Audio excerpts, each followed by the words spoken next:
Hello, ladies and gentlemen of the internet and of YouTube. My name is Skijaramaz, otherwise known as Tone Shift, and welcome to Session 1 of Ringlight Fables. This is to be a Dungeons & Dragons 5th edition campaign set in my original homebrew Pale Ring fantasy setting. This is also, in some regards, a follow-up to the Under Kenalla's Rest short adventure that I posted to my channel some time back, but you don't need to have watched that to understand this one. There will be, I'm sure, plenty of opportunities for the characters to get you all up to speed on anything important you may have missed. So, with me today, we have most of our players present. One of us is missing and will hopefully be joining us later. Just some scheduling issues slowed them down. We have, first up, SepiaWolfe. Hello. We have Mick. Hello, everybody. We have Willyzin. Greetings, everyone! If you are familiar with Kenalla's Rest, then this next one will be new to you. We have Goldwyn. Hello! And we do have a fifth person taking the form of Impulsive, but he is not here at present. He has been delayed, and we couldn't wait for him any longer than we did. So with any luck, he will be joining us a little later on, probably not much in. So, I don't think there's a whole lot more I need to do in the way of preamble. So, let's just go ahead and get started, shall we? Everyone's characters will be introduced as we get to them, so if you have not watched Kenalla's Rest, feel no need to double back. You'll get introduced to everyone as they come up. So, welcome to Oris, a radiant, verdant jewel of a planet bathed in the ever-present silver glow of the Pale Ring, an orbital ring system off-center from the plane of this solar system that provides this world with ring light and all of its magic. Upon this world, thousands of years of history has seen the rise and fall of many a nation, from the globe-spanning reaches of the old, now defunct Orient Empire, for which the world is named, to the smallest, humblest of city-states barely scraping out an existence for themselves upon the surface of the war-torn Midlands. It is a lone world, a singular material plane, but all the same one with many, many stories to tell.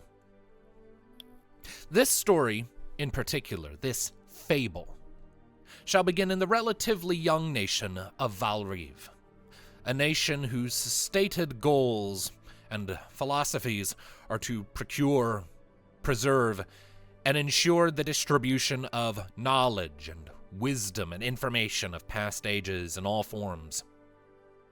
It has existed in its current state for a little less than a century, having formed in the aftermath of the collapse of an old and brutal military kingdom known as Baracus, which fell to the unprecedented snowstorms of an apocalyptic event known as Long Winter.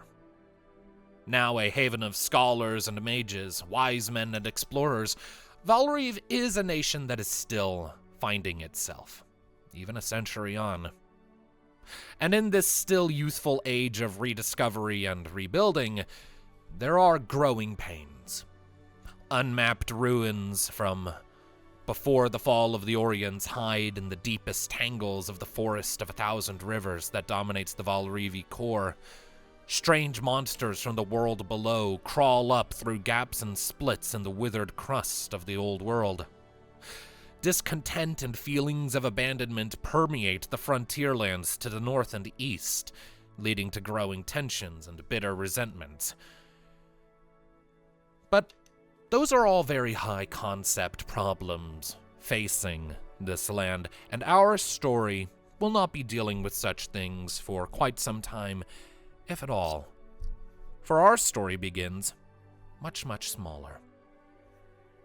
Our view pans down from clear skies, a few stray, fluffy clouds parting from our path as we descend upon the small, quiet town of Lambsong, tucked neatly against the beginnings of the foothills of the looming Barrenfell Mountains that mark Valriv's southern border, where the townsfolk scurry happily about in preparation of the night's coming activities.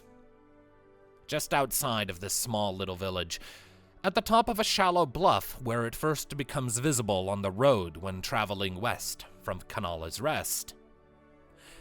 There, crow-like feet clack against the flagstone path, and a travel-weathered Crovan, Ravenfolk, pulled slightly ahead of her party to scout the road ahead, comes into view. SepiaWolfe, if you would like to describe your character, please. Sure. Tuki is barely over 5 feet tall and very worn out looking all the time, very underfed, generally unhealthy. All of her clothes are battered and dusty from long walks on the road. But she has a bit of a spring in her step for the first time in several years. All right. So, Tuki, as you come over this bluff, you look down and you see the village sort of sprawling out ahead of you, maybe another 20 to 30 minutes walk out. Your sharp eyes can pick out the movements of the townsfolk as they're scurrying about. From this distance, like ants filtering in and out of their colony as a small hole in the dirt. You can see signs of energy, activity. There's a certain optimistic momentum to the townsfolk that you can see even from here. A short ways behind you, maybe by a couple minutes, the rest of your party is slow to catch up, sort of having to match their pace to the weakest member of your entourage, whose withered and frail form does not permit him to move at anything other than a slow and cautious pace. So, said individual winds up, his feet dragging slightly, buckles slightly, his knees folding under his own weight, and he collapses to hand and knees, or would if it wasn't for the quick reaction time of a certain Rythar. So, Will, if you could describe your character, please. Yeah, that would be good old lovely Ludviek. He's a basically 6.5 foot tall beast of a lion man with a nice little tan fur for his body, but a luxurious orangish red mane and mutton chops and mustache combo. Basically looking like your good old fashioned grandfather at the young age of 29. He is as broad as he is tall, and it has an aura that you would say is about as jovial as a warm summer's day. All right.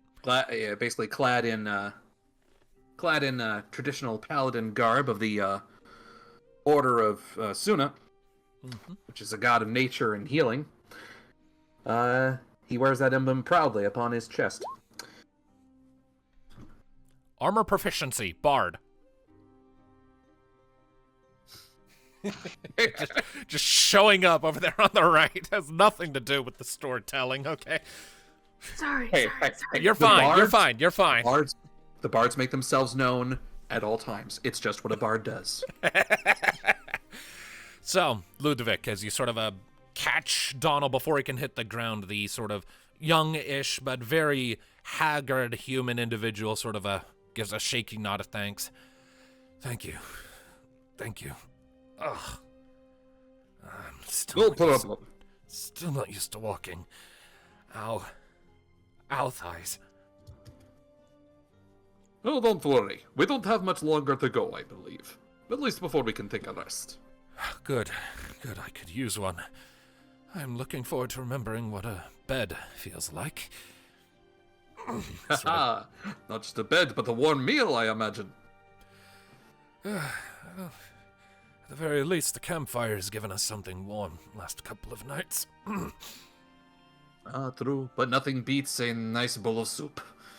Or stew. Remind me to buy a bowl when we're in the next town. I might even take you up on that.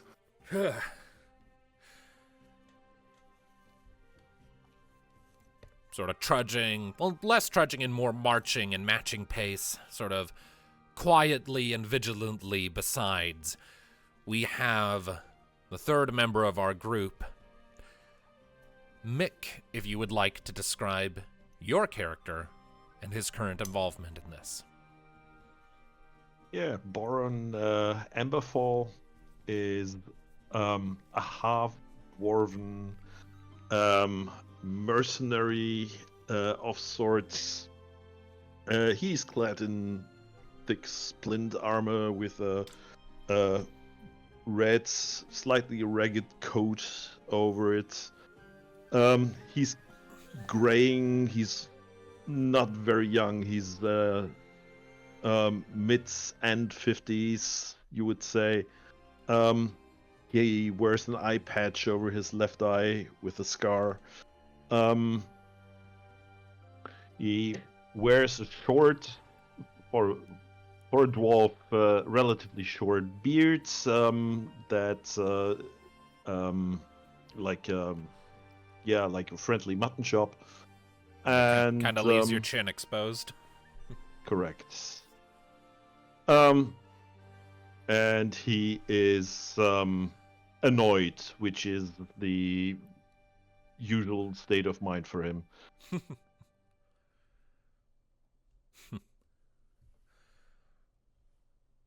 Right, well. Donald is gonna sort of cast you a sheepish glance and then turn his attention towards the bluff where Tuki is waiting a short ways ahead. Do you see it yet? The town up ahead, it looks very bustling. Probably Lambsong then.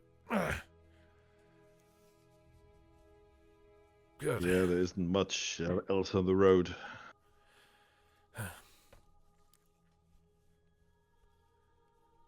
The rest of you sort of pull ahead and catch up to Tuki. You look down and see the same sight that I described to her earlier. The town sort of still a little ways out, but visible now, and the townsfolk going about their business. And you catch it too, that aura of energy and movement. The townsfolk are clearly doing something.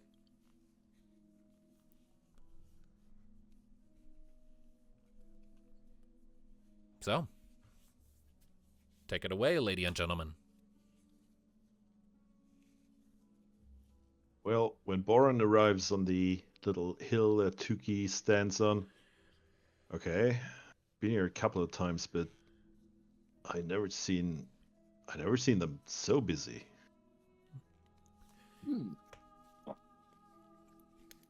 On that note, Boron, you can make a history check if you like. If you've been here a few times, you might know about this.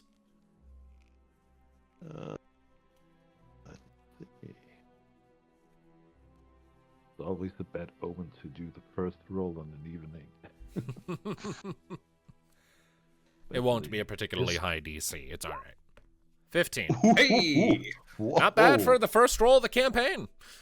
Yeah. Yeah. So, Technically, 15. that was a 17. It was a 17. He had -2 on that.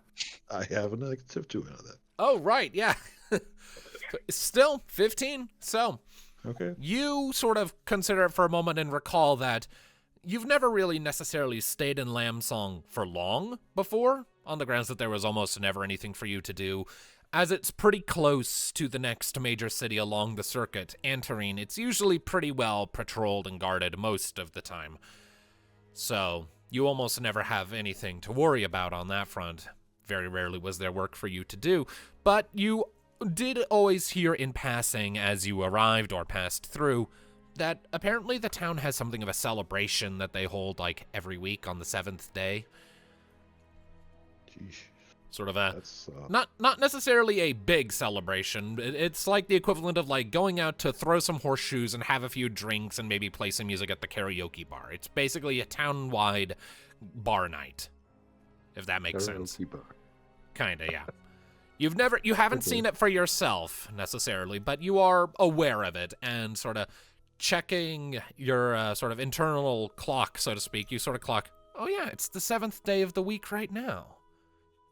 So the village is probably ramping up for that little week's end celebration of theirs.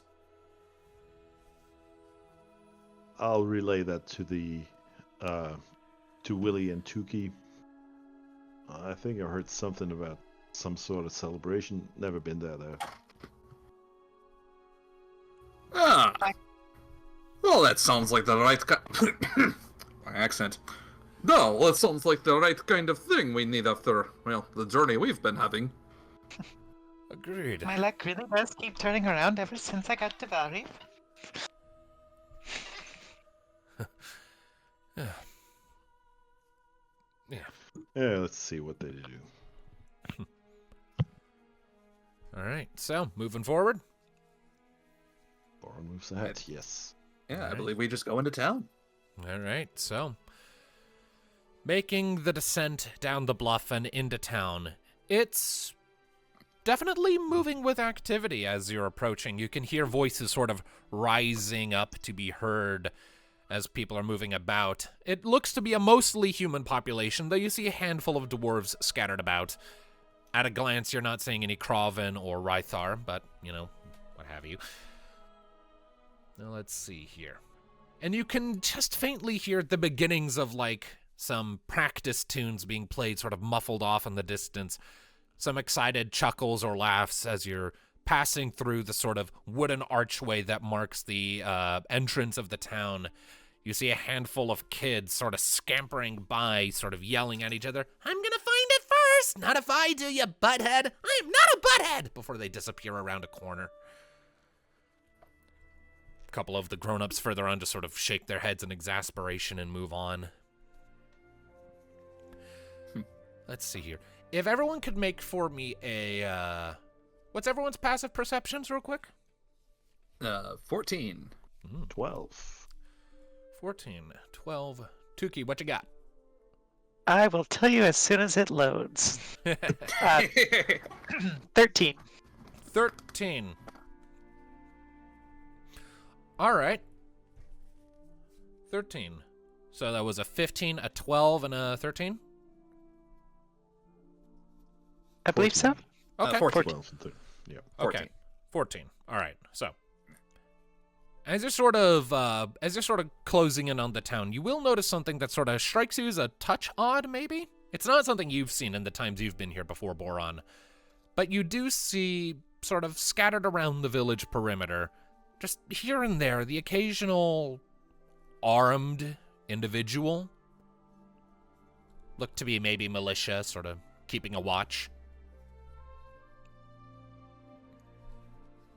It's not anything you've seen before, but there's only a few of them.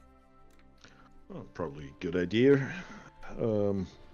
Festivities always involve drinking, which always involves some people getting in over their heads. True enough.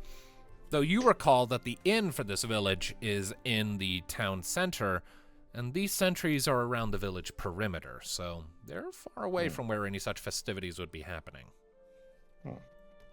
Okay. Suspicious. Suspicious? What is suspicious, Boron? Just militia here. Oh. Small town do not have militia? Usually? Not on watch. And not on the outside perimeters. Back where I'm from, we'd usually always have a hunter or two, usually on the outskirts of the village, to forewarn if any large packs of predators were coming or whatnot, or warring other bands. But, I don't know. Could just be bandits or, extra precaution. Like, it is a celebration after all. Maybe. Let's check on the inn. All right. So, you sort of cut through the middle of town, more of this activity sort of surrounding you, and you don't need to make any rolls or anything. You all definitely clock that your group is getting some looks as you're passing through, and not surprisingly, you stand out a lot. The vast majority of the population you're passing are just regular common folk, dressed in standard attire, and your sort of entourage is of a very different makeup to that of the town. A Rythar, a Kraven, a half-dwarf. You don't see those very often, at least not around here. So your group is getting some stares, but no one's getting in your way. Everyone's kind of giving you little nods, a handful of little waves as you're passing, like, oh, hey, hello, make them feel welcome. Eventually, you come out into the town square, the sort of wide open, sort of compacted dirt plaza surrounded on all sides by buildings, with one large two-story sort of structure dominating the northern section, which you clock as the inn. But surrounded on all sides, there is a large well in the middle and several market stalls all about. And you can see that there are like those party flag streamer thingies that I don't know what you call them, connecting the various roofs together to add a splash of color to the locale. And you can see various other sort of decorations being set up all over the place. Things that look like they'd be easy to set up and take down, like a wreath with some goat horn sort of sticking out of it, hung up on a wall here. A little unrolled cloth with some visuals on it there. Nothing elaborate or extravagant, but enough to make the area feel just a bit more festive, a little bit more colorful.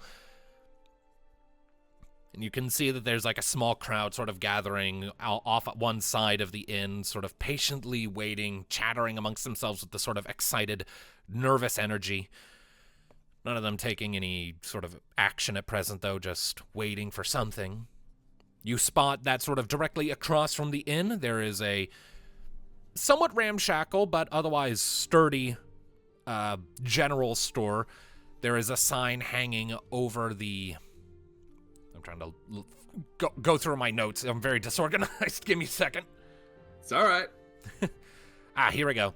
There is a sign over the door that reads Mini Shinies, which shows a pile of all kinds of little silver shiny trinkets and baubles, like little bits of mail that have just been cut away from the shirt, or like a silver cup, and just other little miscellaneous things sort of enveloped in a nest of black feathers, which immediately strikes you as Kraven? Ooh, I'm going to check this place out. All right. Who would have guessed? So, Tuki, you immediately peel off from the rest of the group. Do you have any idea how hard it is to find a place that is welcoming to my kind? You know what? That's fair. Not really. Fair. All right. So, Tuki, you peel away from the rest of the group. I'm going to just do a quick coin flip to see who we focus on first. We're focusing on Tuki for now.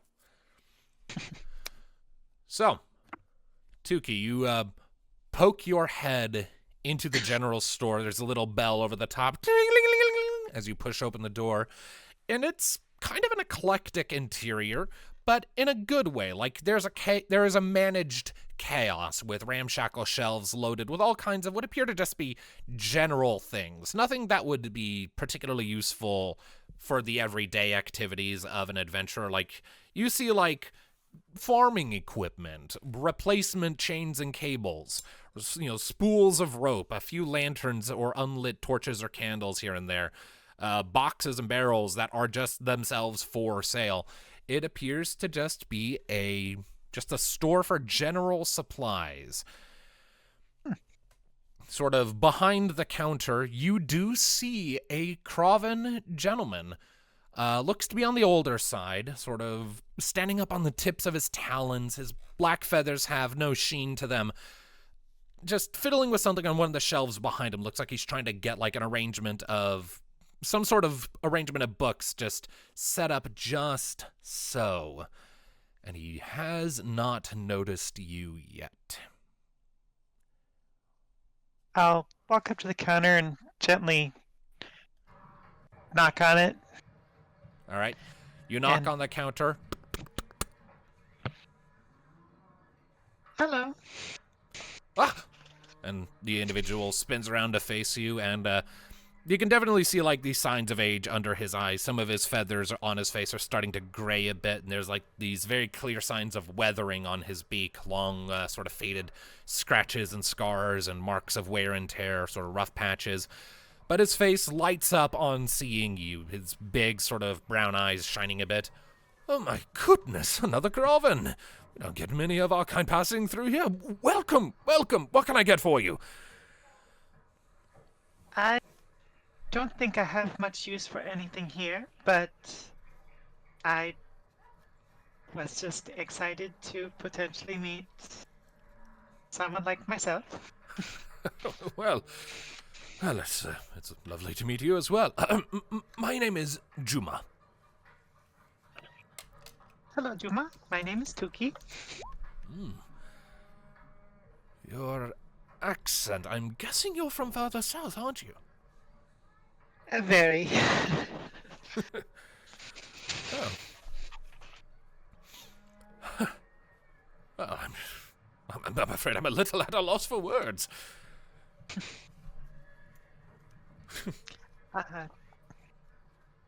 Yes, I am all the way from Palvera.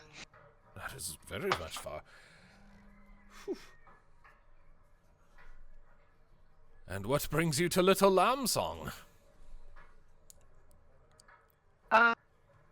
That is a complicated question, but I guess the clearest answer at the moment is that a few new friends that I have made and I are traveling to the Academy City. Ooh, Asmara. Well, that's still quite a trek. I would not know. I've never been here before. Let me tell you, I've been to the Academy City. I have been to Asmara, and it is a sight to behold. I've done a fair bit of traveling back before my yearning settled. It is one of the most impressive places I have ever been. I would have settled down there if it weren't so bloody expensive. Good point. Yes. It's a place of magic and learning. All those universities and high-strung colleges and the Archcadam's palace, of course, and those old ruins at the center of the city, old Orion constructs, if you can believe it. That is quite a lot in one city. It is. Well, do you mind if I ask? One of my companions said that he's been through here before and he hasn't noticed this much security, militia. Is there something wrong? Yes, there is, actually. A couple of weeks back, there was an attack on one of our outermost farms. Some beast swooped in, ripped up a whole family. Then it scurried off before anyone could get an idea of what it was.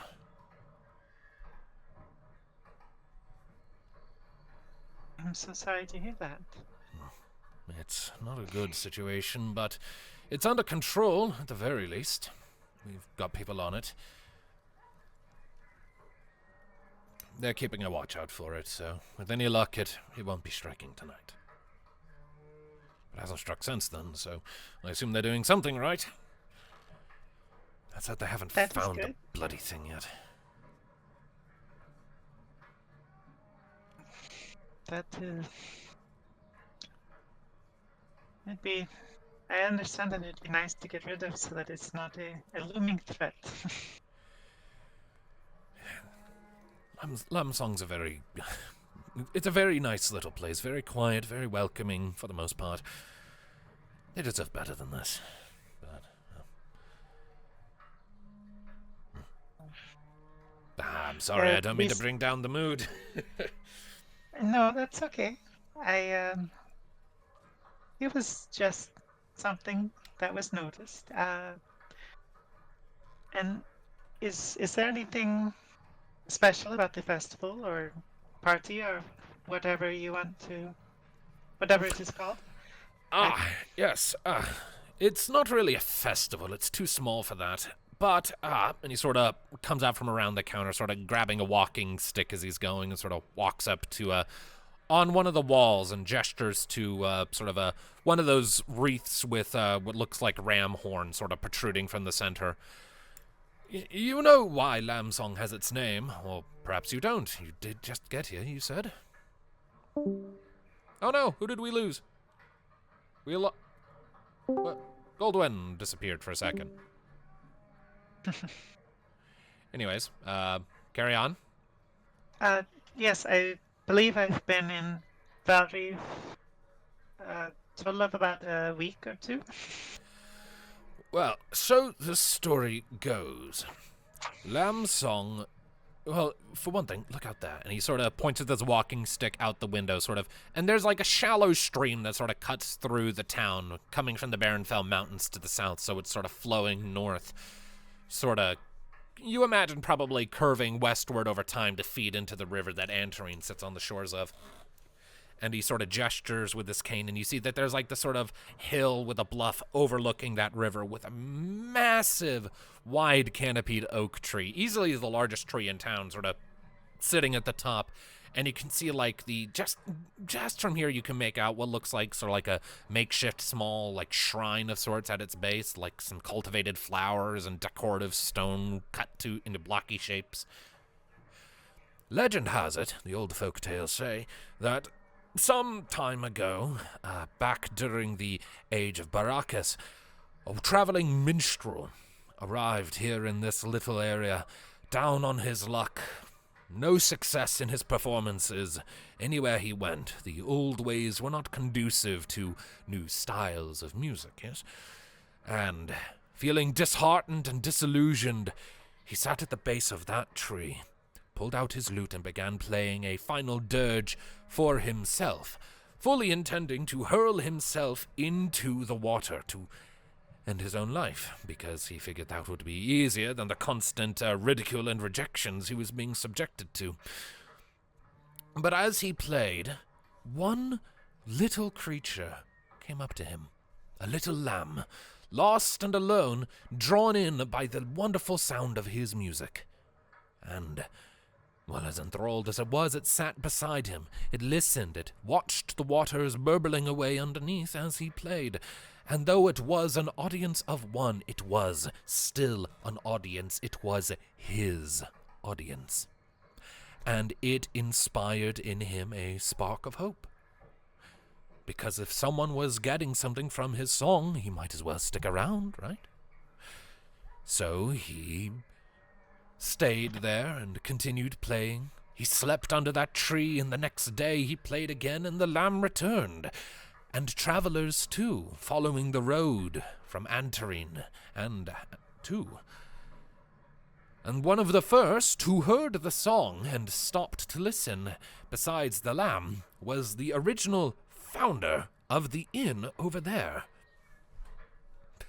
A businessman with nothing else to do, but so drawn in too was he by the song, and finding it worth listening to, that he stayed with the minstrel, and even began building up that little inn there, starting off as just a little house so that this minstrel could have somewhere to duck his head, just a roof, so that he wouldn't be exposed to the elements in between performances. And so the story goes, as time went on, and as these constructions began to build up, more and more people filtered on by, heard the minstrel strumming his lute and playing his song with the ever-growing lamb by his side, and people were entranced or enthralled, took pity on him, or just decided that this was a lovely bit of countryside to get away from the chaos of the Baraki regime. And eventually, Lambsong sprouted from that spot and became the village that it is today. And to sort of celebrate that, on the 7th day of each week, a little party is held to celebrate the completion of all the work of the week and just getting through another bound of life. Moment for the community to come together, lift their spirits, play some stupid games, make some bets, get their chaos out of their systems, so that they can be ready to return to work on the morrow, so that they can pay their dues to the Cademacy. And that's what the party is all about. I just realized I talked your ear off for about 7 minutes.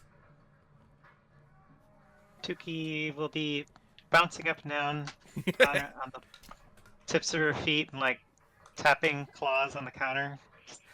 It is quite a lovely story. I should probably catch up with my friends, but thank you so much for all of the information. Of course. And if there is anything in here that you need at any time, by all means, swing on by. I will do so. Thank you again, and we'll try to be as polite as possible while going for the door as quickly as you can. And as you're sort of going, Juma calls after you. I take it it's your yearning. Yes,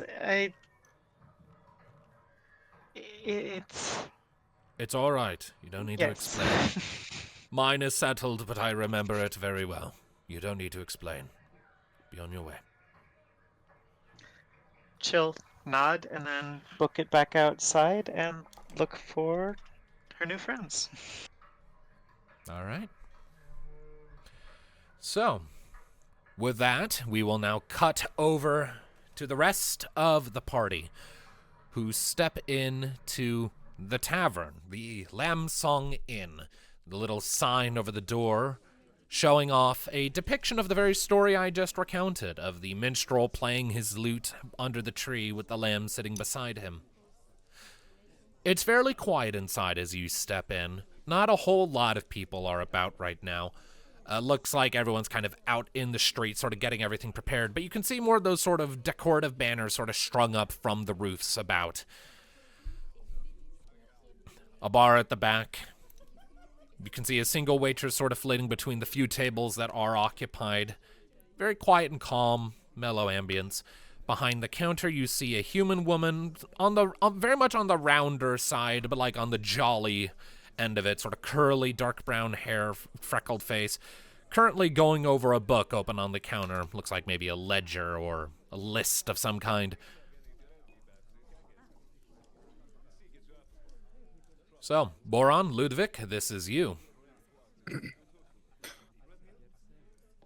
You want to take the lead, Boron, or do you want me to?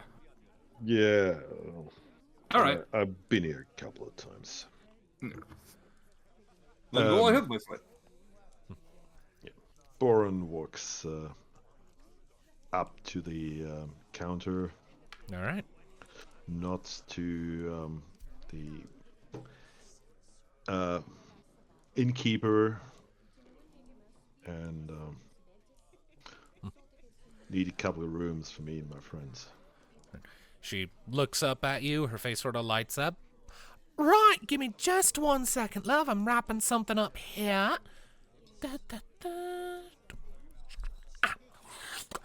All right, so, a couple of rooms, you said. Right. Yeah. Well, Like 2, 3, maybe. I don't know. Yeah.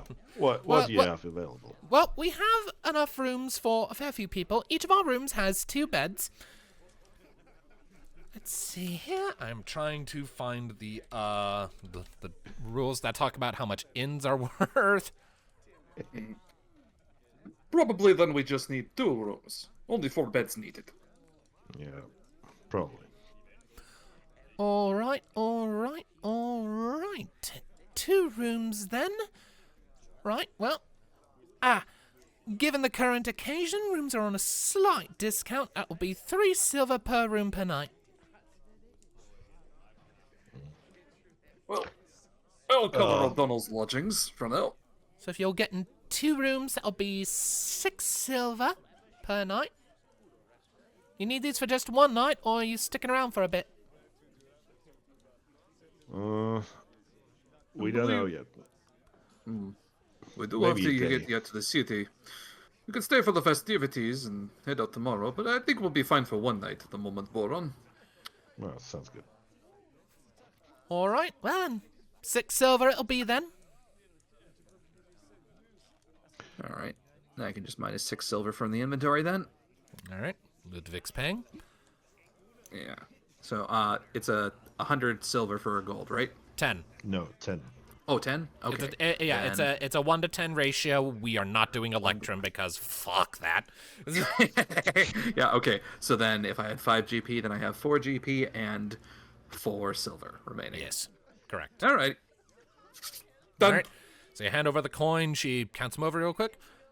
That'll do. Thank you very much, hon. Just jot down your names in here if you'd be so kind. Slides the book forward.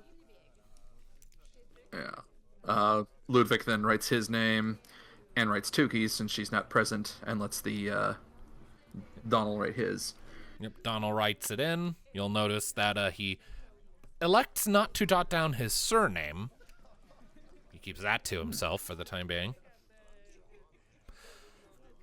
Oh my goodness, I didn't even notice you. My gods, fella, you look like a twig. Are you all right? Do you need a bath? Do you need bread? I can get you bread.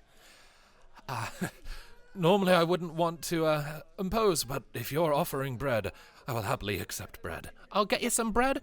I can pull a decent bath for you, because you look like you could use one. Yes, please. All right, you just sit tight then. I'll have that to you right away. You go ahead and take a seat. And as for the rest of you, pulls out a couple of keys, hands them to the group. Here you are, keys for your rooms. Thanks. Are you going to be taking part in any of the festivities tonight? I was curious about the, well, it seemed like they were setting up for some festivities. What exactly happens here? There's not a lot. I mean, it's a weekly little party, so we can't get a whole bunch of stuff going. But, you know, there's, well, for one thing, if you go outside, just around the bend, there's a game of horseshoes that usually gets played by the town throwers. We got a drinking contest here in the inn. I facilitate that one. There's a scavenger hunt Juma puts on. He's already started that. All the kids are scurrying about. And, the highlight is the lamb catch. Lamb catch? Yes, the I lamb assume this involves catching lambs. Well, not a lamb, but we say lamb catch because the town's called Lambsong. This is the Lambsong Inn, and we're all about our fucking sheep here. Pardon my language. But, no, see, the basic idea, it's out back. If you sort of took a gander, you might have seen there's this big old fenced-in area with a whole bunch of people starting to, like, gather up. What we do is we have this big old sheep, and we release him out into that fenced-in yard, and everyone else has to chase him down. But you can't just pick him up and go, I win, because no, that would be too easy. No. You see, we got these things. And she reaches down under the bar and comes up with this sort of 2.5 foot wide colored wooden ring and sort of smacks it down on the table. Clink. Everyone gets a couple of these, right? And you got to get it around the sheep's neck after you pick the sheep up. Thing is, sheep's been doing this all his life. He was bred for this. So he's a squirmy little fella. So it's not as easy as it sounds. But it gives everyone a good workout. There are bets made on the outside. You can bet yourself if you think you're hot shit. And you get a bit of a payout at the end. If you win, of course. If you don't win, well, then you get very lightly hazed. By everyone in the village. Ludviek strokes his beard in contemplation, and a bit of a devilish smile comes to him. He's just like, "Oh, that does sound intriguing indeed. May have to participate in such a thing." It's a lot of fun. First match is going to be starting in like about half an hour, so... How about I you, bet Boron? good money on you. You would? Yeah. Then we'll come from it even richer, and have chased down many of things. I'm not even without a spear or a bow. I'll try myself at the drinking contest. That sounds more like my style. Right, well, that one's going to be starting a little bit later in the day once all the other preparations are made. Ooh, the big thing that's going to be coming up is there's going to be a big musical performance and dance in the center of town. You might have noticed there's a big stage out front in the inn. Anyone with musical inclinations can go up there and strut their stuff, long as they wait for it to be their turn, of course. Get like 10 minutes a pop. And there are dances to go with it. That's like end of the night stuff, though. A good celebration. And as that is being said, there is an individual in this bar, in this inn, who's kind of been off to one side, quietly sitting and unnoticed, whose attention is piqued by this. Whether or not you are already aware of it, well, you are aware of it, but whether or not it's why you are here at all is up to you. But Goldwyn, if you would like to describe your character and get in on this action. So Minnove is about like 4 feet tall.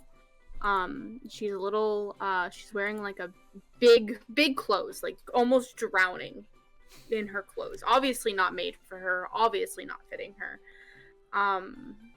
She's got like a little hood over her head, over like her scarf, kind of wrapped around her head to hide features that are obviously not hidden. But she is a little red kobold, who has a sitar attached to her like person, and she seems very intrigued by the music performance.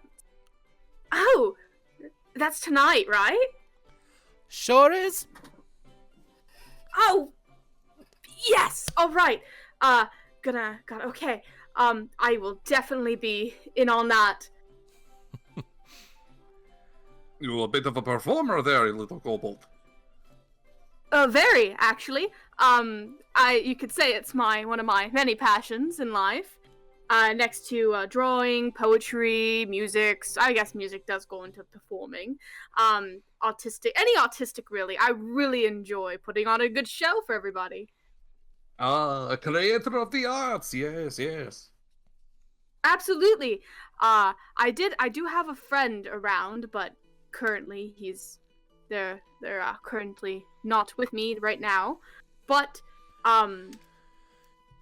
I've come from long and far to I've heard about the open stage. Is it? Yep, open stage. As long as you're not interrupting anyone else, it's pretty much fair game. You form a queue, you wait your turn. And you just go up and play. You get about 10 minutes. We got 10-minute hourglass somewhere. I think Juma's got it. And he'll set it up. And once that runs out, you'll be allowed to finish whatever song you're on. And then Bob's your uncle. Bob is my uncle. All right. Perfect. Well then. Oh, shit, that's just say it, hon. Oh, darn, I was hoping to see this Bob who is everyone's uncle. Must be a very big family. Very big family. Very big. Well, if you hear some of the nerds talk about it, they speculate that we all come from a common ancestor. I think that's a whole bunch of hooey myself. Nerds. Boron is... Oh, like those little treats they give to children. Little chocolate bits. Nerds. What? Nerds. No? Chocolate treats. No, I'm talking about people who read a lot of books. Oh, the eggheads. I get it. Of course. Yes, those things. Thank you. You got it, sweetie. Boron is taken aback by this, and he focuses his one eye on the kobolds, and he somehow his right hand ends up on his Ache's head. His eggs hat? Ache's head. Axe head, okay. The head, the axe. Head of his axe, yeah. Accent!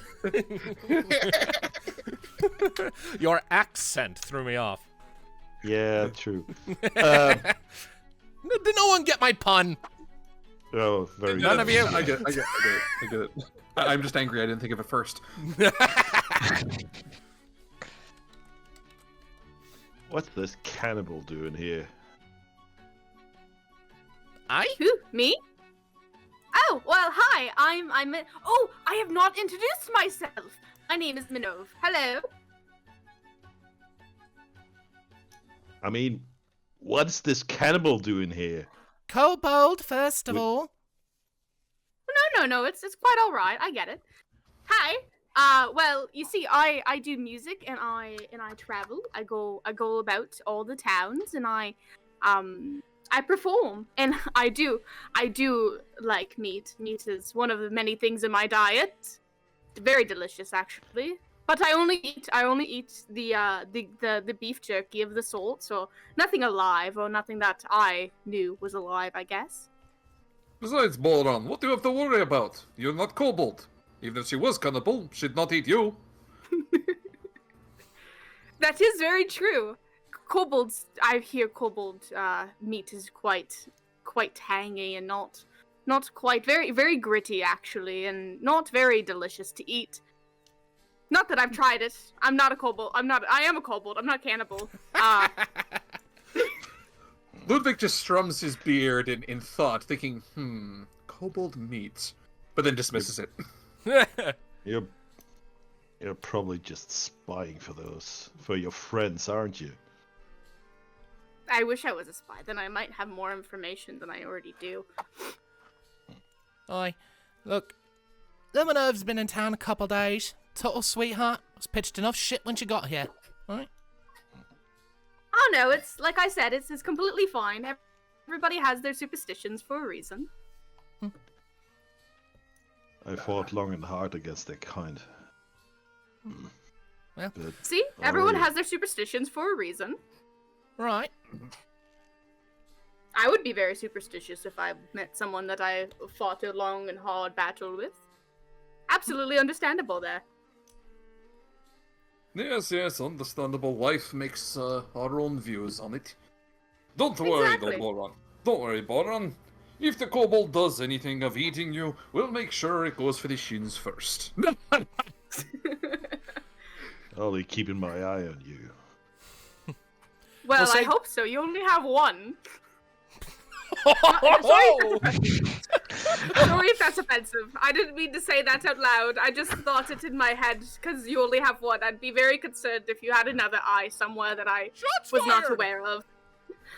Ludviek is just, laughing uproariously at the comment, slapping his knee on that. It's like, damn, roasted. Okay, I like this one.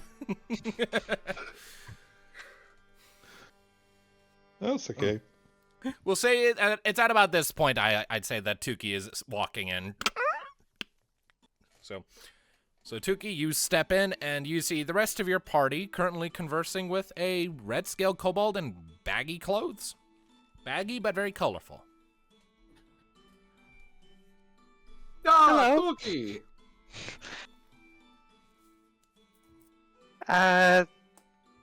Anything interesting happen? Well, we got ourselves some room. So, who do you wish to lodge with tonight? Your choice of Boron, me, or, Donald.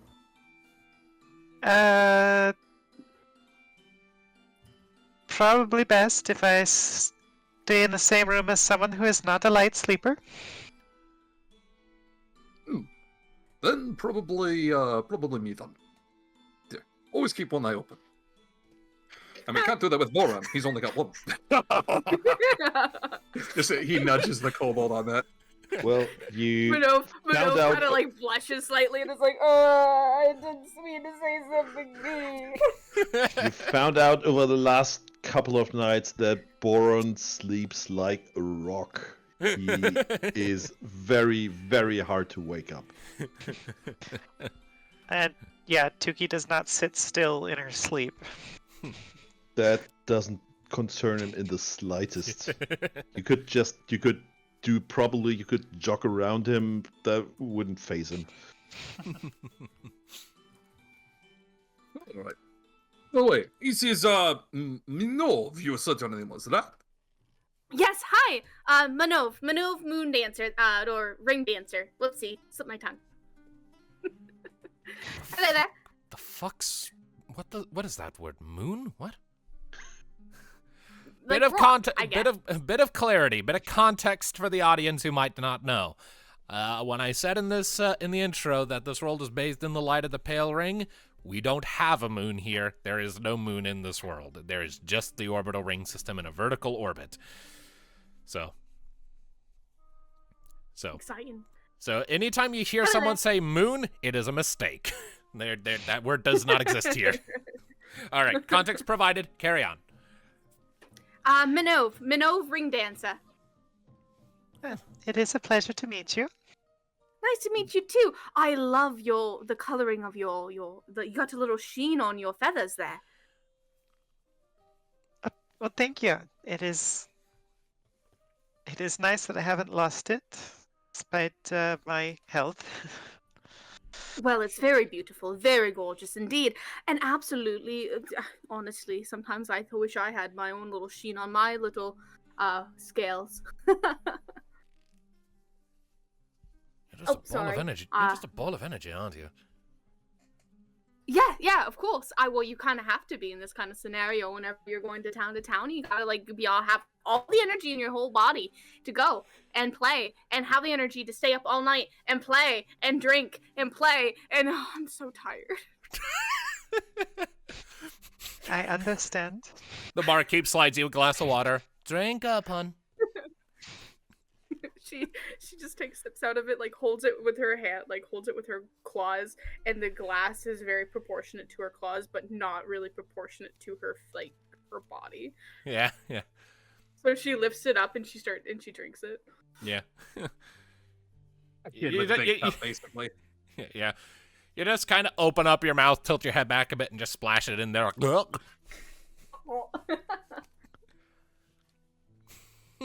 Ludviek then explains to Tuki, what the passes on the information that the bartendess gave about local events, the ring toss, the musical stuff, the lamb's catch, and the drinking contest seem to be the big things going on. Well, I probably won't participate in most of those, unless you really want to see me get drunk off a single drink. But that ring toss, though, that might be something you're good at. You were quite agile. Oh, the scavenger hunt. I wouldn't want to take away from the children's fun. Oh, just because you find something doesn't mean you have to announce you found it. That is a good point. I did find out why there is militia. Oh, do tell. Apparently they lost a family very recently in one of the outer farms, and some sort of creature that they have not been able to locate. A beast.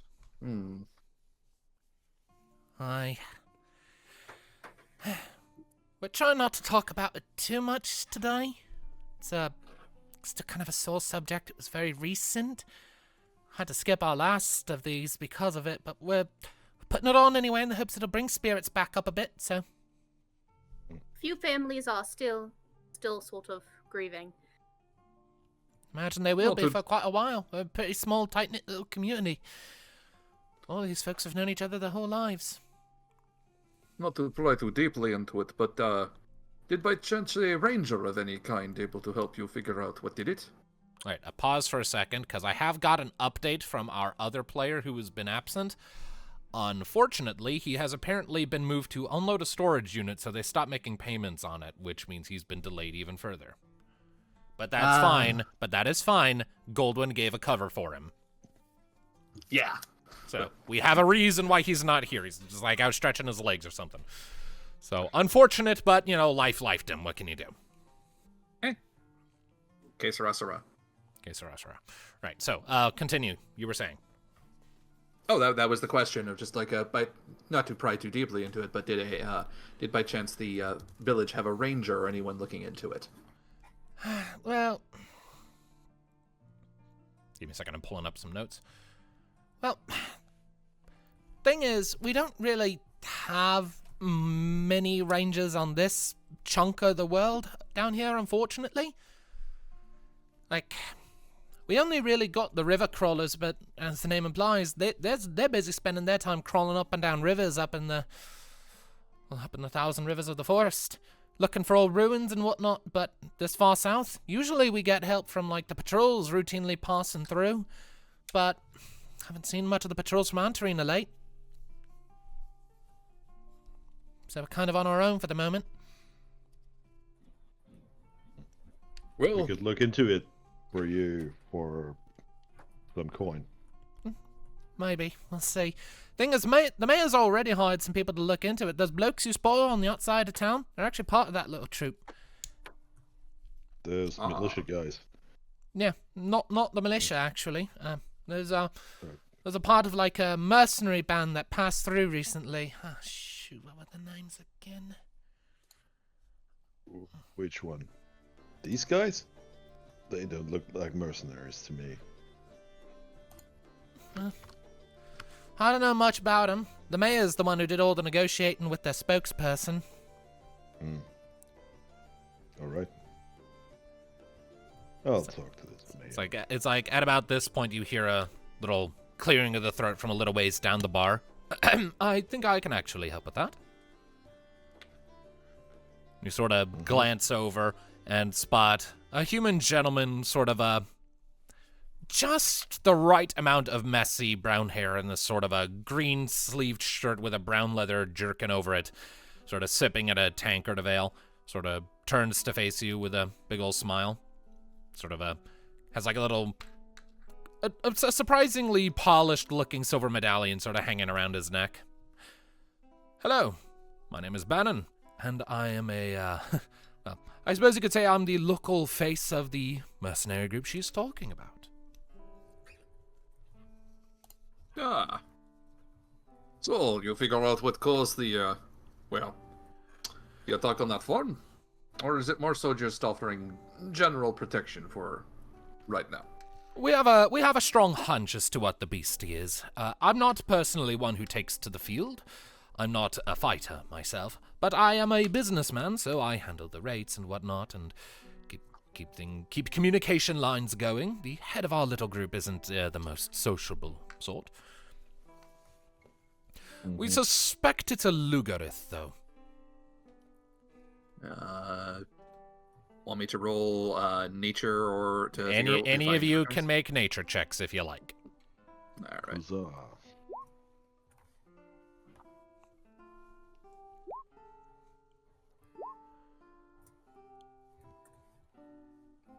All right. Hey, Boron, rolling high. Yeah, nice. Is Minnove gonna get in on this? Yes.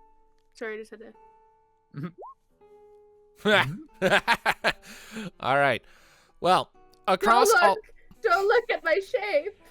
it's all good. So across all these rolls, Boron and you all roll pretty well. So I'll say this: none of you have heard of this type of creature before, but just based on the name, it sounds like it could be something that was named by a deep folk community. The name kind of has a sort of a undertongue ring to it.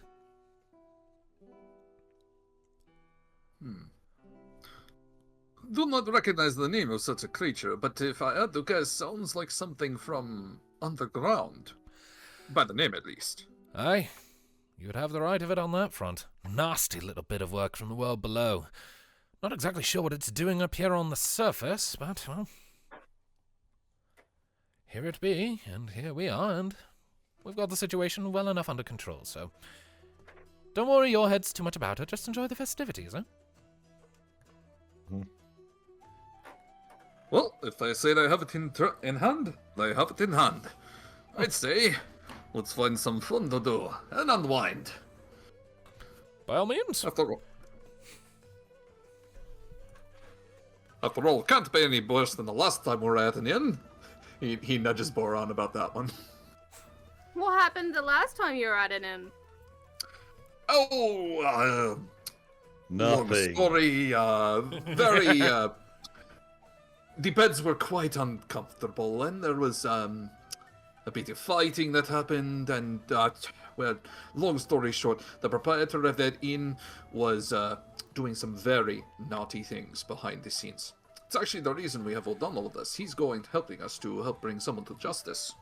I don't mean to correct you, but it wasn't the proprietor of the inn. Correct. It wasn't? No, it was the governess. Oh, right. Sorry. No offense, humans kind of look a lot alike to me. Hard to tell difference sometimes. Yeah, me too. Oh, goodness, is that what that feels like? The bartender just kind of pats Donald on the hand. It's all right. Well, either way, Donald is definitely helping bringing bad person to justice. And that is all that matters. Besides, every inn is a step up from that place. Right. Well, if there's anything you need to unload, you can do so. Like I said, inns are upstairs. Already given the keys to your friend there. Enjoy your stay. Enjoy the festivities if you take part. Thank you very much, madam. He gives a slight bow. Oh, so formal. Wish people like you came around more often.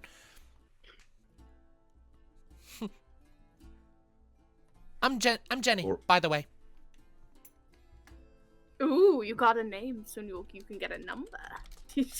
she like rubs her elbow into Number? Ludviek's. Oh, please, I already know his room number. I'm the one who assigned it to him. They don't know people had numbers. Oh, I thought there was only one of each person. Room numbers, sweetheart. Room numbers. Oh, right. Well, Jenny, it is a pleasure to meet you. I am Ludviek. What is it? I like the name. I like you. You're tall. Ah, I am. Tallest in family, actually. Ooh. Yes. Well then, I am going to go check out some of the festivities. Who wants to go with? I'll put all my stuff up there and I'll join you. Ha! Excellent, Boron. If you all are doing the festivities, mind if I tag with you at least just to scope it until the open stage opens. Oh, yeah, Good idea, so I can keep an eye on you. Again, don't worry. You're good. Is there a reason she needs to be watched? She's He only has Freaking one eye, so he kobold. can only use his one eye to see me. Duh.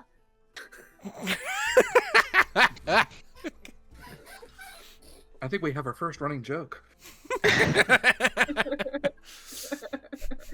That's okay. Alright, Donald pipes up. I'm just going to be happy when I have a loaf of bread and a bed I can lie down on. Oh, shit, that's right. I was supposed to get you one of those. One moment. Oh, by the way, I just remembered. Madam, before you grab that bread, might you have any stew or soup? I did promise my friend here some of that as well, and it will go par well with that bread. Yeah, I can probably get you something cool. Let's see here. Big old bowl of soup. I could spare something for about 6 copper. I can easily do that. Don't worry, Donald. Consider this thanks for all your help. Alright, I pay that. So, Alright. Yep, 4 Alright, and so- done and done. Okay. Alright. Yeah, done. Alright, so Donald has brought a bowl of big-ass soup and a loaf of bread, and he starts happily chomping down. Meanwhile, Ludviek and Boron are going to head outside to explore the festivities, with Minnove tagging along. What is Tuki doing? She'll be going along. Okay, so everyone's just leaving Donald unattended. Understood. Oh, No, it's fine. I'll You're watch you're in a safe town. It's all right. I'm just making a joke about it. He's in the inn. He's already injured. He's probably the most injured out of all of us. Because he's also malnutritioned. He probably doesn't want to be walking around everywhere, especially after walking all the way to town. Yeah. Like, let's go ahead and just say, you guys have been going at a very slow pace since you left Kenalla's Rest because he is in such dire condition. No, you've been forced to travel at the slowest travel speed in the rules for travel pace. Might want to look into getting a ride then the rest of the way if possible. Well, I mean, his exhaustion ranks will start going away as he takes proper rests, so. Yes. Cat! Yes. Cat! Sorry, she's very talkative. No, don't apologize! Cat! Actually, Sorry, guys. Okay. Give me 60 seconds. I gotta deal with my cat, which has just heard your cat, and now my cat is going crazy. 1 second. It's not even my I can go get my cat. And that, dear friends, is the choir. And everybody... I like to call them the pussy party. Okay. I am getting a cough drop and a snack after that. All right, I get stacks too. I'm just opening my notes.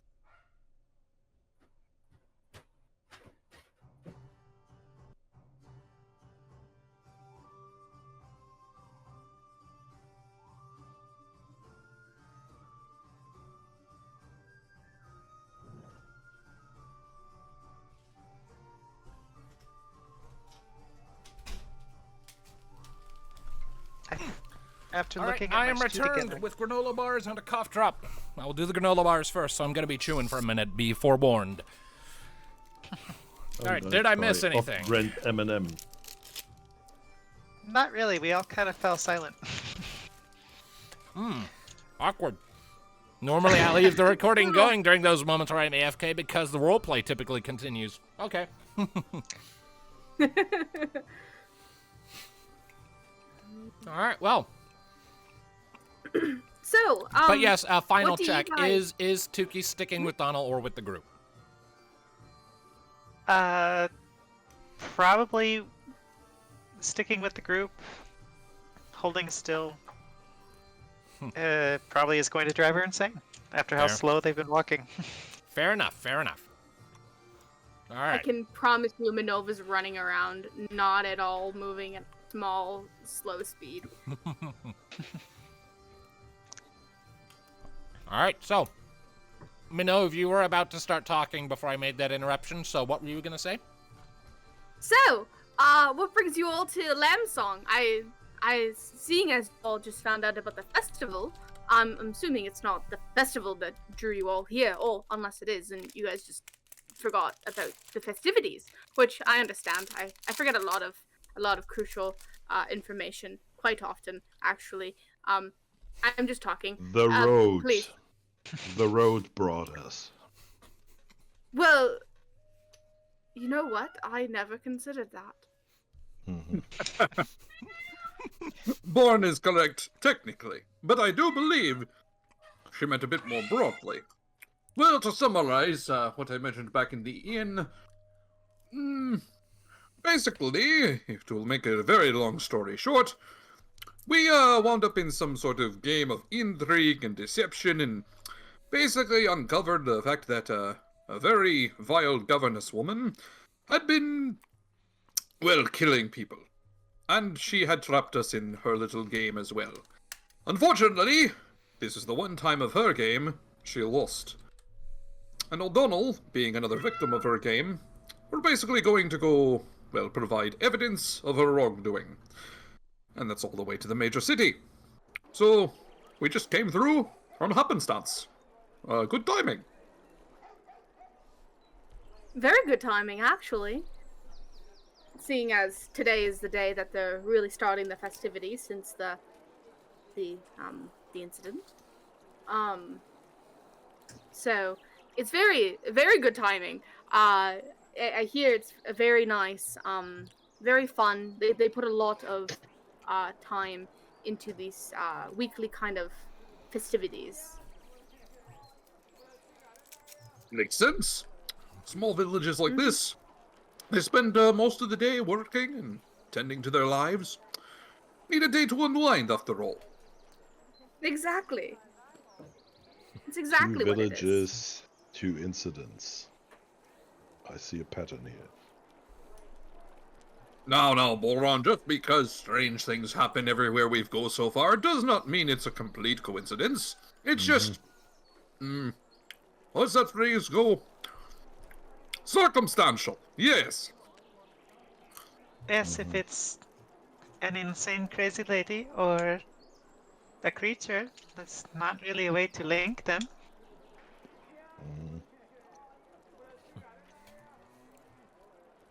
That cow Anyways. has opinions. That cow is very loud. Hello there, Mr. Cow. How are you? Do you need milking?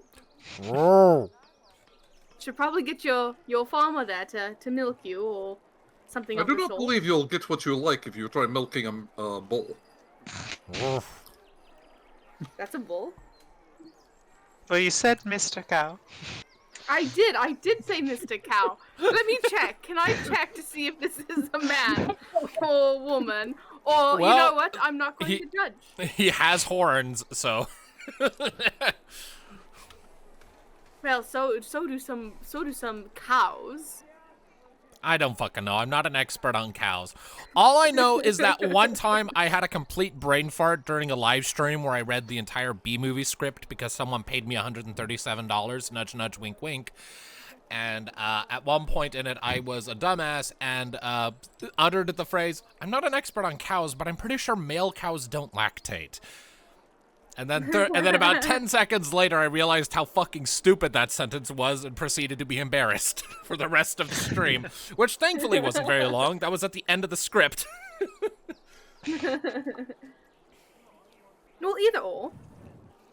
You have a good day, Mr. Cow. Enjoy your time.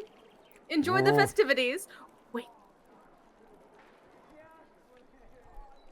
Anything Well, else you all, anything that you all are looking forward to then, I guess?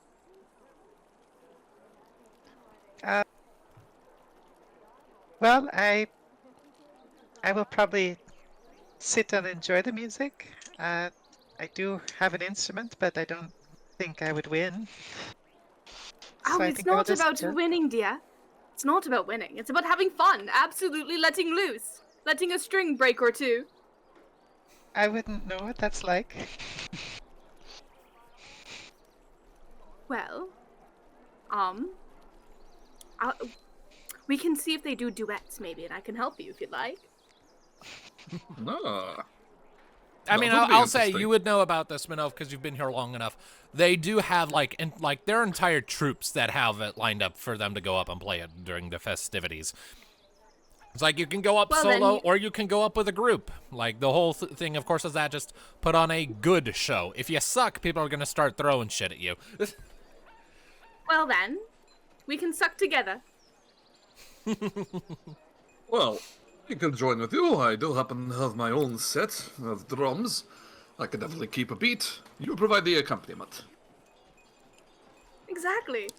I can And if shield my- you from the thrown fruits. Well, I much appreciate it there, Oh, sir. Or such I a might shame, join him Boron. myself. I thought we would hear your lovely singing voice. Yeah, right. That'll be a You thing. sing? Yes, I don't think I'm strong enough to catch sheep. I could do the horseshoe toss, though. It sounds like that was actually the first thing that was happening, was that horseshoe toss thing. Yeah, so as basically to tell you, aside from the performance, I'm going to go ahead and open up all the options to you now because that conversation did take a bit. There are basically 4 different things. There's a horseshoe toss, there's the drinking contest, there's Juma's scavenger hunt, and there's the lamb catch. Alright. Each one has its own sort of associated set of rules. I assume the scavenger hunt is already underway, is what it sounds like. Yeah, the scavenger hunt is already underway. Okay.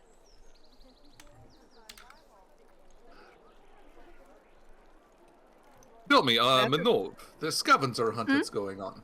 do you know what exactly they're hunting for already? Can I roll a history, or do I just? I'm not gonna necessitate a roll here. You would know. You've been here long enough. So in Juma's scavenger hunt, the basic idea is that he's hidden several quote-unquote treasures across the village. Mostly, you understand that these are just wooden baubles that have been painted to look shiny and special. It's more of a game for the children so that they can be out of the way and burn off energy by searching for hidden shit around town while the grown-ups are doing the busy work. But adults can still participate if they want. There are 6 treasures all told. To your understanding, you overheard the instructions being given at one point. And whoever can return to Juma first with more than the others within 1 hour will be declared the winner of the round and receive a payout. But you can only play in the hunt once per day, and Juma requires an hour to reset it after each round. So we can do the scavenger hunt in about like an hour or so if that's wanted. It's more targeted towards the children, and some adults might look at you funny, and you might make a child cry, but that's besides the point. If you want to join the scavenger hunt, there's no saying you can't. Some child might like to kick your ass. I can try. After all, disappointment and failure is an important part of growing up. Exactly. You gotta learn it young. I don't know if they'd be able to reach you. Yes, they might have to get on step stool just to kick my ass. No, it's fine. They can just climb your tail. Ow. Ow. But that sounds like that horseshoe thing. Oh, that sounds right up many of our alleys. Even yours, Boron. Mm-hmm. Let's see. Stop looking to me like that. You're creeping me out. Some might think you got a thing or something about me. I think he'll stop looking at you if you just stand on his right side. He won't move his head as much. Oh, that is right. That's just... Minnove goes to the right side of him. No, he's still somehow looking at... How is your head doing that? Fascinating. Let's Either go or. to that. It's nice to have an audience. Really. He has a spine, guys. I'm just imagining, Boron just when he turns his head, it's that sound of stone scraping on stone. It's not far from it. I see you. A millstone. Yeah, right. All right. Don't worry, you just gotta hit him with a depth perception. It'll be completely fine. So I guess if I were to posit an itinerary, it sounds like we'll try the horseshoes, maybe try the scavenger hunt. Which after that, would that be time for the lamb catch, or is that happening really soon? The first round of the lamb catch will be starting really soon, but those are gonna keep going even during the musical performances, so you've got time. Okay. Well, it's about noon right now, so you've got time. all right. Do a bit of lamb catch and finish off with nice, relaxing music. Well, what does that sound? Very good. And I think it sounds fantastic. And afterwards comes that drinking competition for you, Boron. I'm interested to see you. I will say I drink with ya. I'll say that I am very, very, very happy that you will have more or less unanimously agreed to do the lamb catch at some point. All right. That one took more effort than I care to admit to get set up. Well, don't worry. We're gonna sample everything of this platter of cornucopia you've created for us. Oh, goody. We're going to be here for 3 sessions before anything happens. Not that I'm complaining, mind you. That's a good thing, okay. but it does mean the pacing is going to be... Out the door. All right. Let's go. If you like fast-paced D&D campaigns, you are in the wrong place, my friends. But please, by all means, stick around and just listen to us fuck around. Session right, so- 12. We finally leave Lambsong. Man, That Is might there such a actually be thing as- true. That might wind up being the case. I don't know. It depends on how long it takes you to actually complete the arc I have prepared for this place. It's not meant to be particularly long, but it depends on how much you get sidetracked and how long you spend stalking. Kenalla's rest. Kenalla's rest, to be fair, our number of sessions is going to be bloated by the fact that we barely have 2 hours to play each week. Sure. So maybe I should stop faffing you about them. Exactly. So horseshoes first, was it? Yeah. All right. So, sort of heading around to one side of the Lambsong Inn, you see a series of sort of poles sort of plunged into the ground, sort of a line set up. You can see a handful of individuals sort of squaring off with their horseshoe rings. Give them a little toss. Some of them hit, some of them miss, some of them knock someone else's horseshoes off.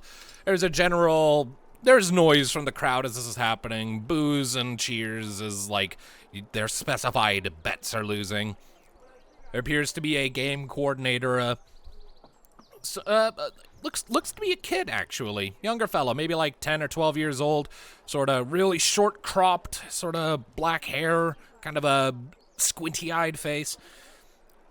But he is very much just relishing being in a position of command, it seems, as he's the one, like, managing the whole game.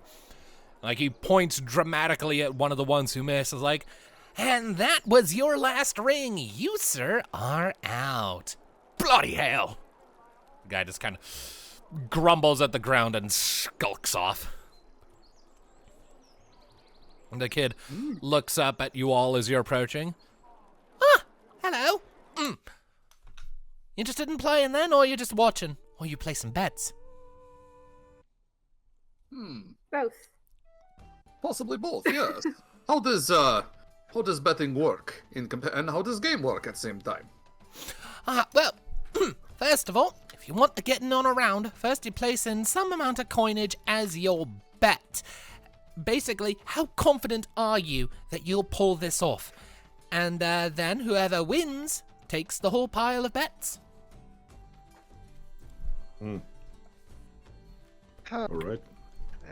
You have to put in something, but it doesn't have to be a lot. It can be as little as 1 copper if you don't fancy your chances.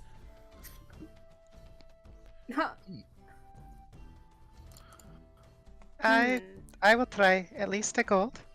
All right, here's how the game works, in game terms. The basic idea is that everyone gets improvised attack rolls using dex with no proficiency to hit a target from 20 feet away.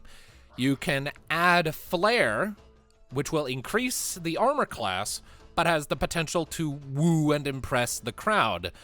Things like throwing with a spin, or throwing under the leg, or throwing over your back without looking, and other such things. Those may increase the difficulty, but if you succeed, it will wow the crowd, and they might toss in some coin to the pile as like a reward for that. And the winner is whoever makes 3 successful rolls first. That's a lot.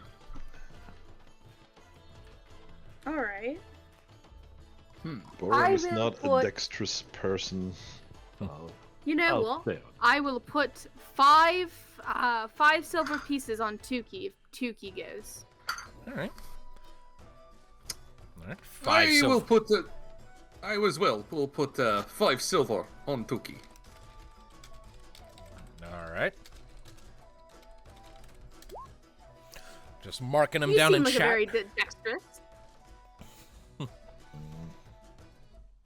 right. Now we'll see All if right, the dice 5 gods. 5 silver on Tuki. All right. Sounds good. All right. And is that just what Tuki is putting in? Like everyone hands it to Tuki, and then she just puts that in? Yeah, we could do that to make it one big pile. I mean, yeah. The I whole mean, I'm idea, all the right. whole idea is that everyone puts in an amount of coin to one big pile, and then whoever wins takes the whole pile. Yeah. So yeah. So, all right. So in total, that is 15 silver from your group. I need to do a secret roll.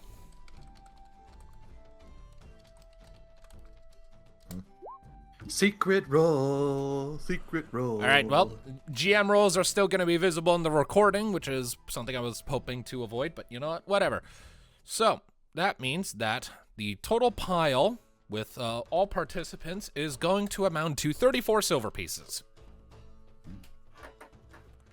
Okay. No pressure. Not at all. No pressure at all. No, you got this. All right, so. Now, here's a question. If I give her, can I give her inspiration? You can try. That being said, outside interference is against the rules. So if you want to do that, it's something you would have to sneak in. Damn. All right. Good job. All right, so. Well, Tuki, you can do this. I believe in you. All right, so. For the sake of ease, I am just going to add 3 things to a turn order that we can use to keep track of this. The turn order should be about right there visually. Okay. All right. So. Okay, give me just a moment here. So it will be Tuki versus 2 other people.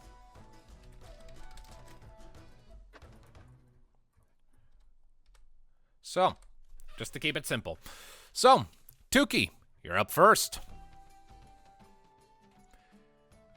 Do you want to just do a flat throw, or do you want to do anything special about it as you're handed the horseshoe and brought to the line?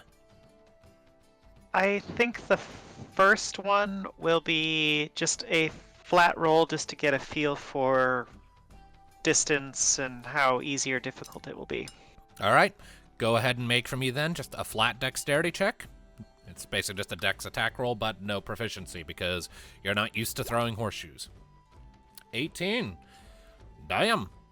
All right, so with a standard toss, you line it up. Your good eyes help you out here. You give it a little toss. And you hit the pole. Easy peasy, lemony squeezy. There's definitely like an aura of like, oh, good toss from the crowd, but it was also like you had your eye on it. It was very clear, so not necessarily any wowing of the crowd with that, but a point nonetheless. Person A, Tuki. Person A, who stands off to your left, is gonna give you a little side eye, sort of a scrunkly-looking bearded fellow, and he is gonna take his go at it, and he's gonna try and do it with a spin to try and one-up you. The horseshoe flies off and smacks into the wall of the inn. And there are some laughs from the crowd. And he's like, And you thought you were good. I Spin, I think. no heckling. He sort of points a finger at you.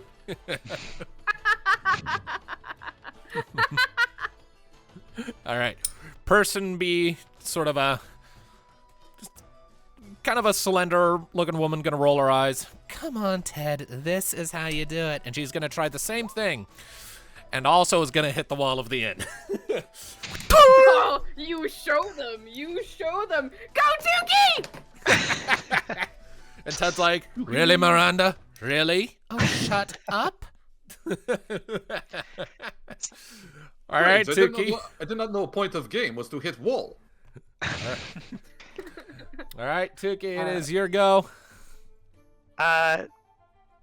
So I guess because sleight of hand is something she's really good at, what she's going to start by doing is using centrifugal force to spin the horseshoe around one finger, but then switch it between all of her fingers until it's back to the first one and flip it towards the pole. All right, that's a lot of cool stuff. It's going to raise the armor class of the pole significantly, but go ahead and make that roll. That's fine. 13. It's close. Like, you don't hit the wall of the tavern, but with that much sort of stuff from fiddling with your fingers a bit, you're off by just a little bit with your throw, and the horseshoe lands off to the left a little bit. You didn't hit the wall, Tuki! Don't worry, you're fine! You're good! God, Minnove is enthusiastic. I love it. You are just going full throat, whole hog on this, aren't you? We're going. I have to have coffee. All right. Well then, so there's definitely like some there's like some oohs that go up from the crowd at your finger tricks, and some like respectable golf claps when your horseshoe misses. Like, okay, good hustle. No win, but good hustle. All right, person A, the first one to hit the wall, is gonna pick up his horseshoe again and is like, well, fine, all right, we'll just do it normally, all right, see if I can. He's gonna, and he manages to score a point. All right, so not impressive in that he didn't do anything special, but still, I'm gonna change the turn order to reflect. Well. I'm gonna change the turn order a bit to reflect how many points everyone has. All right, person B is gonna eye him up for a second and be like, "Come on, you can do better than that." How'd you? Okay, I cannot. I can do this though. And she's gonna try and do an underleg toss, and miss by 1. She doesn't hit the wall. The horseshoe just kind of rolls across the dirt, misses the pole by a bit. Dang it. You know, usually when you're doing tricks, it means that you're pretty good at it. Goodness. Tuki, you're up. I don't know why it keeps giving you an extra thing on that.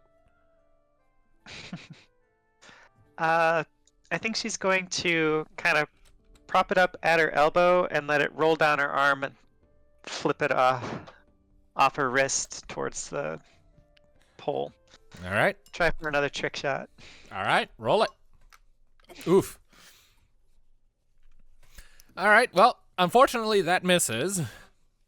But like there's definitely people who are like, okay, the audience is clearly sort of rooting for the fact that you're doing fancy shit and not fucking it up. Like you're missing, but like you're pulling off the sleight of hand, so you're getting like a little underdog cult sort of forming behind you a bit. And people are like, come on, you almost had it that time. Go on, Featherhead. You just met this person and you're her cheerleader now. It's great. Minnove is the best hype man. Hype bolt. Minove's the a hype bard. bolt. Minove's a bard. All right. Ted's gonna pick up his next horseshoe and is like, ay. Screw it, nothing fancy. And he's just gonna go for a regular old toss and actually manages to land one. He's at 2 points. See, look what happens when you try. Hush. Miranda looks at him, then looks at you, Tuki. Right, so you're not gonna let my ex win, are you? Well, I was told that it was best to be fancy, but if you want me to put more effort into accuracy, I can. Well, I mean, being fancy just wows the crowd, and that can make the pile bigger. And she does a normal toss and lands a point. Some cheers go up. She sort of gestures. Woo. But at the end of the day, the pile's already 30-something silver. That's like 3 gold. That's a month's rent. Tuki will nod to that, and like while her horseshoe is still ringing, she'll toss her next one. All right, and he managed to score the next point. It lands. Kind of a simple throw. You still kind of have that underdog cult sort of around you, like, all right, nothing fancy, but hey, you go, keep going.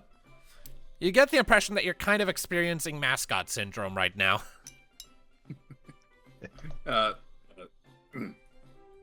Well, because I'm a bird and they're humans. Kinda, yeah. Like, you're definitely the unusual one here. So it's like, you know what? This one's new. Let's cheer for this one. All right. Go, Tuki, yes. Show him that he doesn't need no fancy tricks. After all, a straight shot is the best shot. You've got it. Make for me a persuasion check, Ludviek. Yeah, I'm trying to get it. I'm trying to basically goad the guy into. No, I got what you're doing. I got what you're doing. That's why I'm prompting the roll here. Persuasion? Okay. Yeah. 14.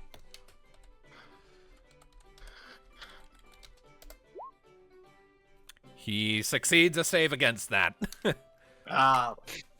So, clearly the guy is not paying you any attention, and he's going to be like, all right, fuck it, nothing fancy, just go for the win. And manages to land a 3rd point. Sorry, everyone.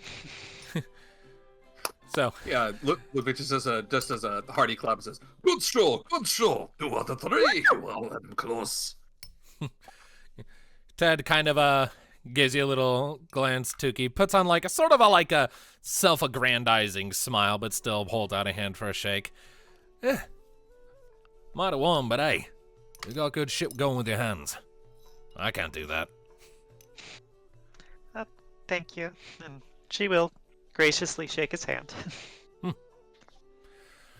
Now, if you'll excuse me, I've got my winnings to go get. And he's gonna swagger off and collect his winnings.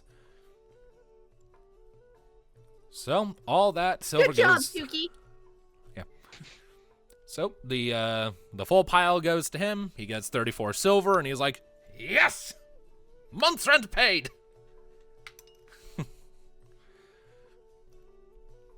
And goes sauntering off. I should have joined myself. Didn't look that difficult. Oh, well.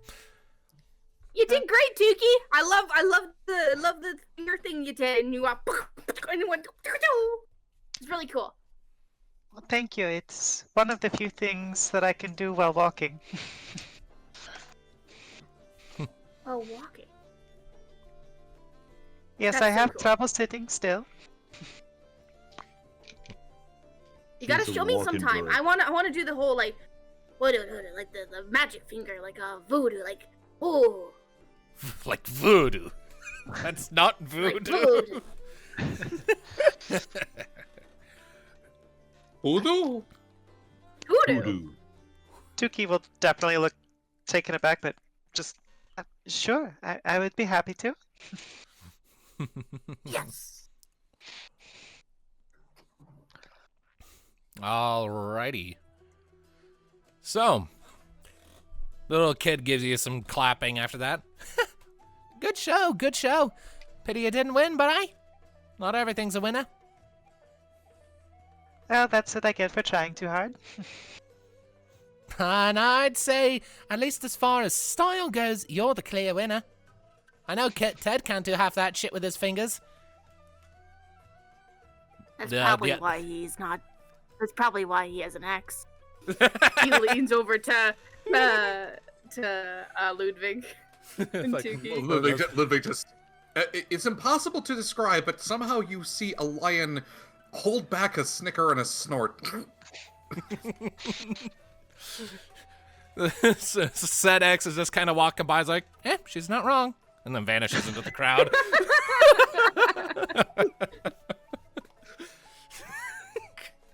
Sex jokes, yes. Love it. She's already required. I'm sorry, I thought the joke was entirely about how he's just not very good at, with a job. He's not handy with his skills. Oh, you people just have dirty minds.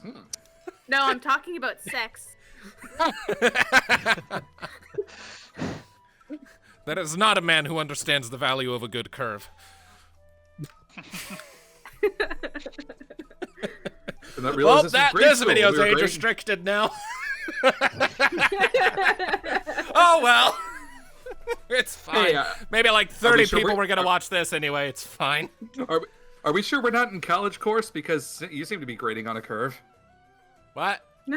I don't get that joke. Oh, jeez. Okay, never mind. Let's move on. Yes. So that is horseshoes. Which game was next? I believe the lambs thing? Yeah, the lambs catch. Or the Lamb catch. All right. lamb catch. All right. So you kind of head around to the other side of the inn, and you see that the crowd has grown somewhat, and you see sort of a taller gentleman on the sort of skinnier side with a pointy mustache, sort of standing up on a box and calling out to the crowds like, "The lamb will be ready in just a minute. So, if you are here to participate in the lamb catch, please step forward. Otherwise, step back just a little bit so we can separate the wheat from the chaff. Please, please, if you believe you are bold, fleet of foot, and strong of arm, step forward, and try to catch one spry and wriggly little ball of fleece." Ludviek takes his hammer and hands it to Tuki. Hold this. I've got a lamb to catch. He saunters up. Can you do it too? Do you think you got it to their depth? What? I think she's talking to Boron. Oh, Boron damn. is apparently not getting this, but he's handing his axe and his shield to Tuki as well. Everyone's just handing everything to Tuki. I'm getting too old for this shit. Okay. Oh, goodness. Okay. So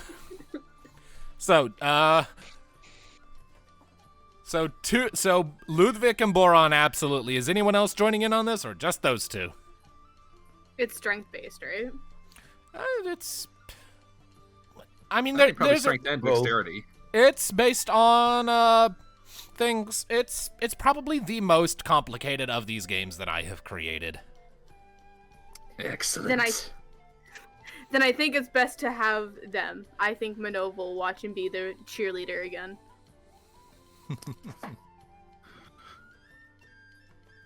All right, give me just a second here. I am doing something in a secret place.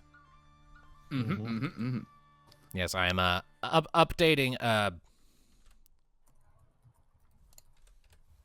updating tokens. Ooh.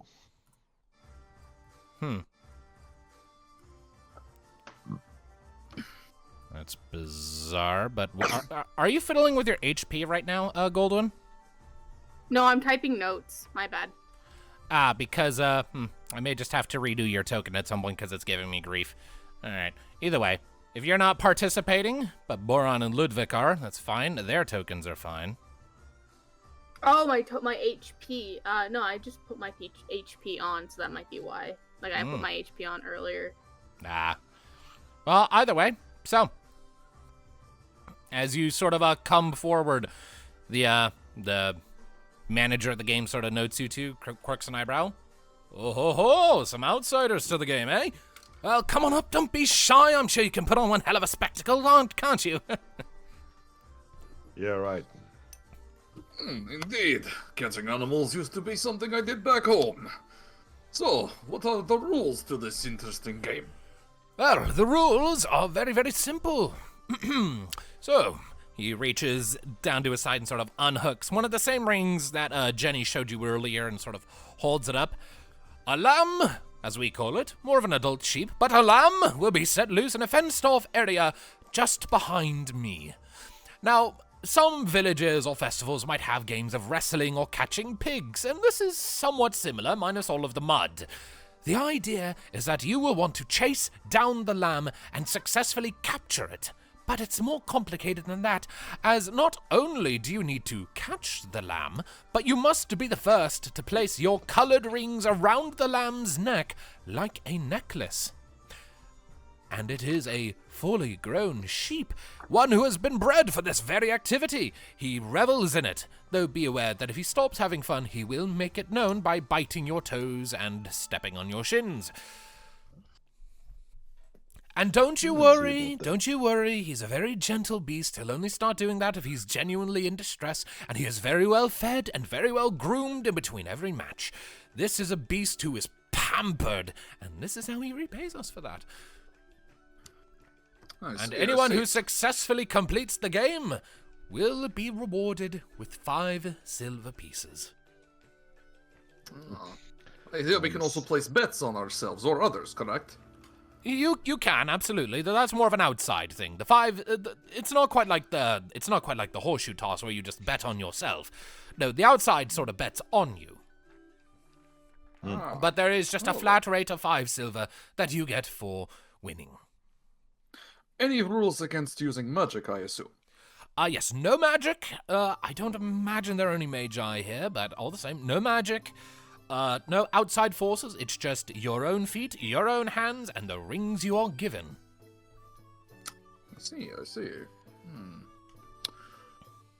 Well then, Boron, shall we have a fancy waiter? I'll tell the wagerman to put, how would you say, a gold that I get it. And he just grins right at Boron. You probably got the longer legs, but I think I got more experience in wrestling. All right then. Who do we talk to then about bets before this game begins? Well, I mean, if you're just making a friendly wager amongst yourselves, by all means. All I'll right then. hand out Sounds 5 good. silver to the winner at the end, and any other bets will be distributed likewise. Again, though, you're not betting on yourselves for this. Right, right. Okay. That's the horseshoe toss, not here. Oh, okay. All right. So then, yeah, just this is just a wager between me and Boron then. Yeah. Basically, like, whoever wins has to be given a gold piece by the other. But that's okay. Other people are participating. Yes, there are 3 other people. Just looks like regular old folks. Oh yeah. Minnove's So we gonna could. lean over to Tuki and be like, "So, who do you think? Do you think it's mean if I put like 5 gold pieces on each of them, and then whoever wins, I'm like, I knew you could do it. You think that's mean?" No. I just don't Sure. know who has 10 gold lying around to be able to make that bet. Ah, very well. 10. Did I say 10 gold? I meant 10 silver.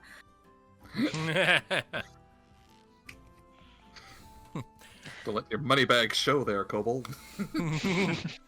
My money bags, not yours. Right, well. No. I think it would be a way to make money either way. Betting on 2 people, then you have more chances to win. Very true. But only one can be a winner, so in that kind of betting situation, all you're doing is, if one of them wins, you break even. Yeah. Either way, it just increases your odds of getting a win. I'll put 10 on Ludviek then. No offense to Boron, but I don't think he's got the, like I said, the depth perception for such a task. God. Minnove is savage. I'm just stating out the obvious here. No, but to be fair, Boron kind of brought it on himself. Okay. That's okay. All right. Now then, so after a handful of trivial questions that don't necessarily matter to you lot are answered, asked by the other contestants, you're all led inside and told to take up positions along the left side of the fenced-in area. And, well, how about I give you all a visual? Ooh. I hope you all appreciate the amount of effort I put into making sure you can all do this stupid bullshit. I paid Absolutely. $34 to make this map. Hey, And was this many using like it. was this using that Tiny Glade game thing by chance? No, this one was made using Dragon Map Maker. The other battle maps for this arc were made using Tiny Glade. Oh, okay. Still very fancy looking. Yeah, like I said, $30 for that bit of software. So far, it's paying dividends. Yee. So, the crowd sort of gathers around outside the fence to watch. You can see the sort of like holding pen little wooden house on one side where you assume the lamb is housed. And I just straight up used the fucking photo of a real lamb for it. Because I couldn't be bothered to draw one. And the announcer comes around to the northernmost point. All right. The game begins in 3, 2, 1, go! And I need Boron and Ludviek to roll initiative, please. Hey. Yeah, the top initiative. Solid Where 10. was it? Let me see if I can 14. find good music for this. Nope, that's too mellow. Boron's got the jump. That'll work. All right, and I also need to roll initiative for... What the... Hold on a second. I appear to be having an issue with my roll 20. I need to Oh, fade no. out the screen for a second and fix that. It needed to confirm. It needs me to log back in for some reason. All right. Aw. That is weird. Like the GM screen, like the player screen specifically, not the GM screen. Okay. So that's loading back in. Let me just move that back down here. That'll take a moment to load in, and then I can squeege this off to one side. There we go. All right. So I need to roll initiative for all the others, too. And all of these have at least a stat block. So give me just a second here.